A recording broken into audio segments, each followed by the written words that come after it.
अस्सलाम वालेकुम, क्या हाल है? उम्मीद आप लोग सब खैरियत से होंगे। अच्छा, लास्ट क्लास के अंदर हम लोगों ने अपना सेटअप कर लिया था, विजुअल स्टूडियो डाउनलोड करा था और हमने अपना फ़ोल्डर बना लिया था और उसको यहाँ पर ओपन कर लिया था। तो आज हम इसके आगे से पढ़ेंगे। आज की क्लास के अंदर हम लोग एक्सटेंशन देखेंगे। विजुअल स्टूडियो के अंदर कुछ एक्सटेंशन होते हैं जो कि आपके काम को आसान बना देते हैं, और हम टैग्स के बारे में पढ़ेंगे एचटीएमएल के अंदर के टैग्स कौन कौन से होते हैं और क्या काम करते हैं, और क्या नाम है, किस तरह से इनको हम इस्तेमाल करते हैं। तो सबसे पहले हम लोग एक्सटेंशन में आ जाते हैं। यहाँ पर आपके पास एक ऑप्शन आता है एक्सटेंशन का, आप इस पर क्लिक करेंगे। यहाँ पर आपके पास सर्च आ जाता है। सर्च में आपने HTML CSS लिखना है। यहाँ पर आपके पास ये एक आ जाएगा HTML CSS सपोर्ट। अच्छा, ये भी मेरे पास इंस्टॉल हुआ है, तो आपके पास ये इंस्टॉल नहीं हुआ होगा तो आप लोग इसको इंस्टॉल कर लें। दूसरा इंटेलिजेंस, ये आप लोग इंस्टॉल कर लें। ठीक है, ये आप लोग इंटेलिजेंस फॉर CSS होता है। ठीक है, इसको मैं पूरा करके आपको दिखा दूँ। इससे क्या होता है कि आपका जो काम है वो बहुत ज़्यादा इजी हो जाता है। इसके अलावा आप लोग यहाँ से कर लें लाइव सर्वर। ठीक है, लाइव सर्वर कर लें। अच्छा, लाइव सर्वर यहाँ पे मेरे पास इंस्टॉल हुआ है, और उसके बाद आपने करना है यहाँ पर लाइव प्रीव्यू। ये देखें, लाइव प्रीव्यू भी मेरे पास इंस्टॉल हुआ है, आप लोग अपने पास इसको इंस्टॉल कर लीजिएगा। अच्छा, अब हम आगे बढ़ते हैं। अब हम आ जाते हैं अपनी फाइल की जानिब, और ये हमारे पास हमने बॉयलर पैलेट बनाया था। अच्छा, ये हमारे पास बॉयलर पैलेट्स कहलाता है, जिसके अंदर क्या होता है, सारी एम फाइल्स वगैरह होती हैं। जिस भी लैंग्वेज में हम कोड कर रहे होते हैं तो उसके हिसाब से उसका अपना अलग अलग एक बॉयलर पैलेट होता है। तो यहाँ पर हमने HTML के ऊपर हम काम कर रहे हैं, तो यहाँ पर हमने सबसे पहले हमने अपना हेड बना लिया। उसके बाद हमारे पास बॉडी आ जाती है। अच्छा, हम जो सारा काम करते हैं वो हम बॉडी के अंदर करते हैं। ठीक है। अच्छा, सबसे पहले आपने क्या करना है, आपने जब लाइव प्रीव्यू डाउनलोड किया था, ओ सॉरी इंस्टॉल किया था, उसके बाद यहाँ पर आपको एक ऑप्शन शो हो जाएगा। आपने इस पर क्लिक करना है, तो यहाँ पर आप जो भी काम कर रहे होंगे वो यहाँ पर आपको लाइव प्रीव्यू होगा। ठीक है, तो इसको समझने के लिए हम जाते हैं थोड़ा सा वेब की जानिब कि बॉडी क्या होती है और हेड क्या होता है और मेटा डेटा वगैरह टाइटल्स क्या होते हैं। ठीक है, तो इसके पे काम करने से पहले हम पहले इसको समझ लेते हैं। जैसे कि लेट से आपके पास ब्राउज़र है, जब भी आप कोई भी वेबसाइट खोलते हैं तो या कोई भी सॉफ्टवेयर खोलते हैं तो आपको ब्राउज़र पे नज़र आता है। तो ये मेरे पास एक ब्राउज़र है। तो यहाँ पे ये जो पार्ट होता है जिसको हम टैब्स कहते हैं, तो ये हमारे पास जो आपको कंटेंट नज़र आ रहा है, यहाँ पे जो लिखा हुआ नज़र आ रहा है डॉक्यूमेंट्स, ये हमारे पास होता है टाइटल। ठीक है, उसके बाद ये जो वाइट वाइट पूरी बॉडी आपको नज़र आ रही है, इसको हम कहते हैं बॉडी। ठीक है, सारा जो भी काम होता है वो हम बॉडी के अंदर करते हैं, और सारे जो अहम लिंक वगैरह होते हैं, इंपॉर्टेंट लिंक्स वगैरह होते हैं, वो सारे हम हेड के अंदर डालते हैं। ठीक है, तो ये इंपॉर्टेंट लिंक्स होता है कि और पेज के बारे में, और इसको हम क्या नाम है, फेव आइकन कहते हैं। ठीक है, तो फेव आइकन भी ऊपर ही आता है हेड के अंदर। अब यहाँ पे मैं इसका नाम अगर मैं चेंज कर दूँ, मैं इसका नाम कर दूँ, लेट से मेरा पेज है जिसका नाम मेरा है होम। ये होम पेज मैं बनाना चाह रहा हूँ, तो यहाँ पर भी हमारे पास टैब्स के अंदर भी देखो होम नज़र आ जाएगा। ठीक है, ये बाय डिफ़ॉल्ट आइकन दे रहा है। जब हम आइकन पढ़ेंगे तो हम लगाएंगे कि आइकन को हम किस तरह से, फेव आइकन को हम किस तरह से इंटीग्रेट करते हैं। ठीक है, उसके बाद आपने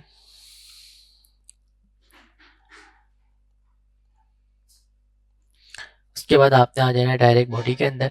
अच्छा, बॉडी के अंदर आपने लेट से सबसे पहला टैग होता है हमारे पास जो कि हम पढ़ते हैं, वो होता है H1। ठीक है, H1 लिखता हूँ, मुझे लेट से अपना नाम लिखना है। तो अगर आपने एक्सटेंशन डाउनलोड किए होंगे तो आपको कुछ इस तरह से एक लाइन शो हो जाएगी। ठीक है, आपने यहाँ पे क्लिक करना है H1 के ऊपर, तो आपके पास मैं यहाँ पे अपना नाम लिख लेता हूँ। तो यहाँ पे मुझे कुछ इस तरह से क्या नाम है, प्रीव्यू नज़र आ जाएगा साकिब उसे। अच्छा, हेडिंग के अंदर हमारे पास 6 हेडिंग के टैग्स होते हैं, जिसके अंदर जो सबसे पहली हेडिंग होती है वो होती है H1, और सबसे आखिरी जो होती है वो होती है H6।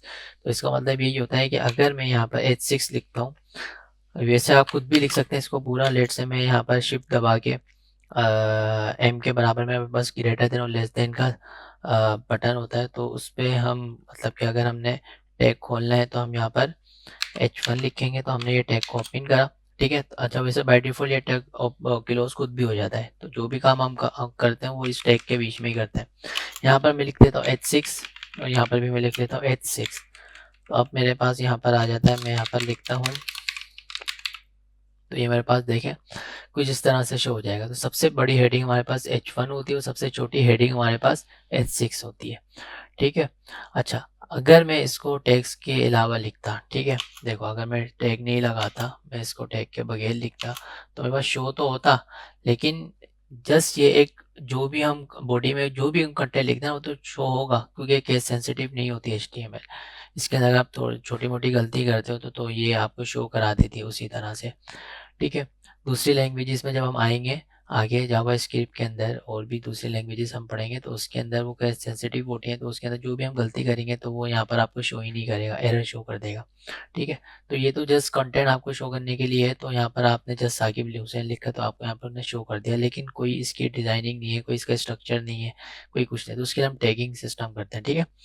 हम क्या करते हैं, इसको यहाँ पर H1 लगा देते हैं, H1। अच्छा, एक चीज़ हमेशा याद रखिएगा, जो टैग आप खोलेंगे वो टैग आप बंद भी करेंगे। अगर टैग बंद नहीं करेंगे तो उससे क्या होगा कि आपका लेट से मैं यहाँ पे लिखता हूँ, दूसरा टैग होता है हमारे पास पैराग्राफ। ठीक है, तो हम पैराग्राफ को देखते हैं। ठीक है, पैराग्राफ को लिखते हैं हम यहाँ पर, दिस इज पैराग्राफ। ठीक है। तो हमारे पास देखें, पैराग्राफ जो है ना वो सिंपल टेक्स्ट होता है, जो कि आपका मतलब कि कंटेंट वगैरह के लिए यूज़ किया जाता है। जैसे कंटेंट अगर आपने लिखना है या कुछ भी डिस्क्रिप्शन लिखना है तो उसको आप पैराग्राफ के अंदर लिखते हैं। ठीक है। उसके बाद हमारे पास यहाँ पर और टैग होता है। अब लेट से मैं यहाँ पर लिख देता हूँ इसी के आगे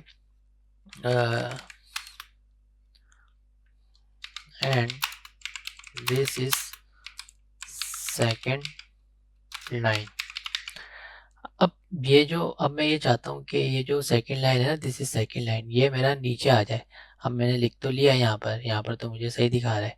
ठीक है। यहाँ पे चलो मैं अगर सेकंड लाइन में भी चला जाता हूँ, ठीक है, तो यहाँ पे देखो बिल्कुल इसी तरह से रहेगा, क्योंकि ये एक टैग है। ठीक है। तो यहाँ पर अगर मैं चाहता हूँ कि मैं सेकेंड लाइन पे आ जाऊँ, तो उसके लिए हम क्या करते हैं, यहाँ पर हमारे पास एक टैग होता है BR का टैग। ठीक है। तो यहाँ पे हम उसको BR का टैग कहते हैं। BR आप लगाएंगे यहाँ पर आपने। अब जैसे ही मैंने BR लगाया तो उसके आगे जितना भी टैक्स है वो सारा नीचे आ जाएगा। तो इसका क्या मतलब है कि BR का मतलब ब्रेक करता है, मतलब ये लाइन को ब्रेक कर देता है। ठीक है।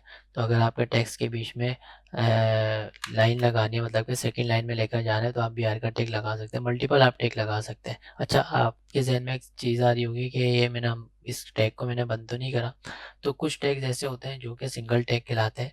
सिंगल टैग क्या होते हैं, जो कि बंद नहीं होते हैं, जो सिर्फ खुलते हैं। ठीक है।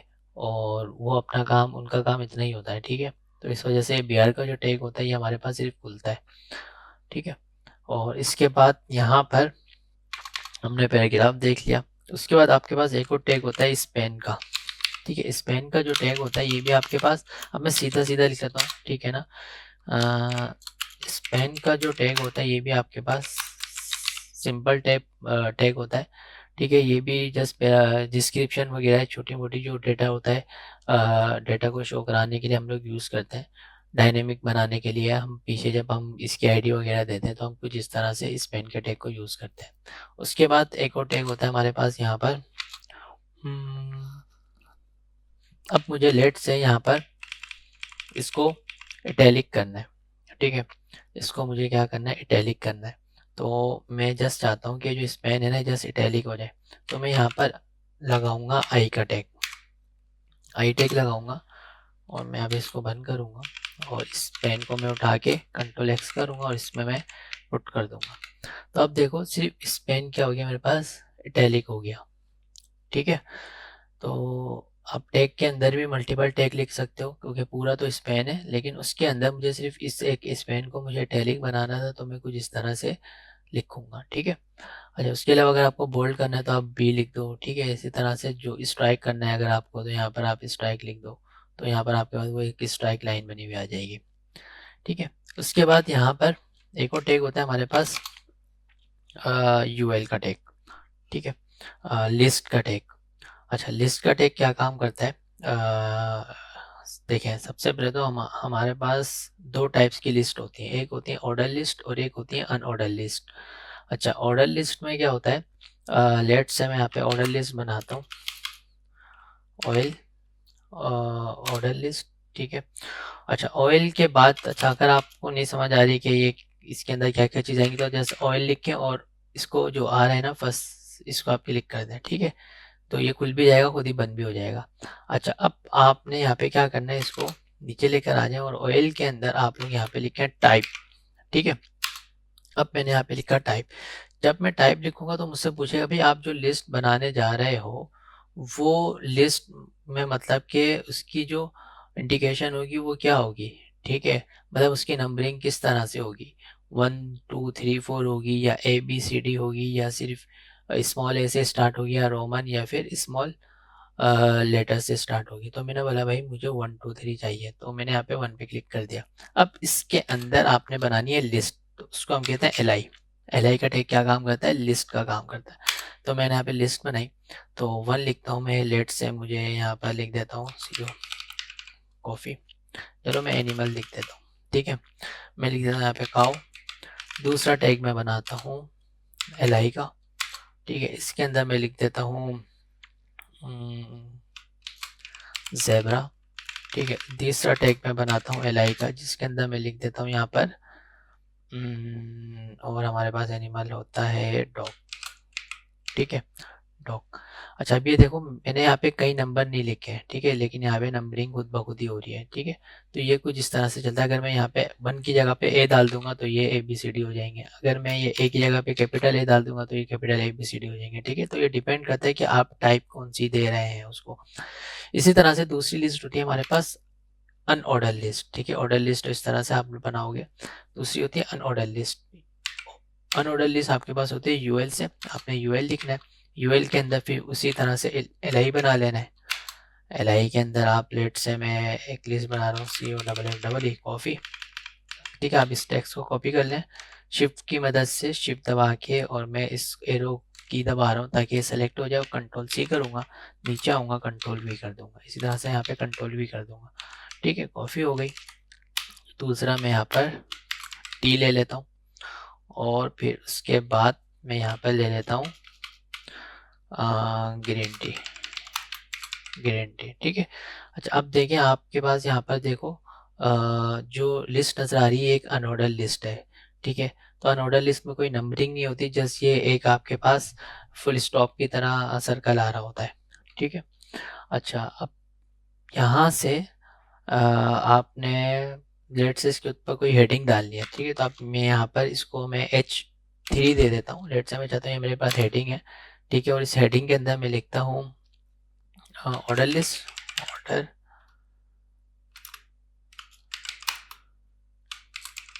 ये ऑर्डर लिस्ट है, ठीक है। इसको ऑर्डर लिस्ट है और ये हमारे पास जो है हेडिंग 3 के अंदर ही मैं लिखूंगा, इसको हम ले लेते हैं अनऑर्डर लिस्ट, अनऑर्डर लिस्ट, ठीक है।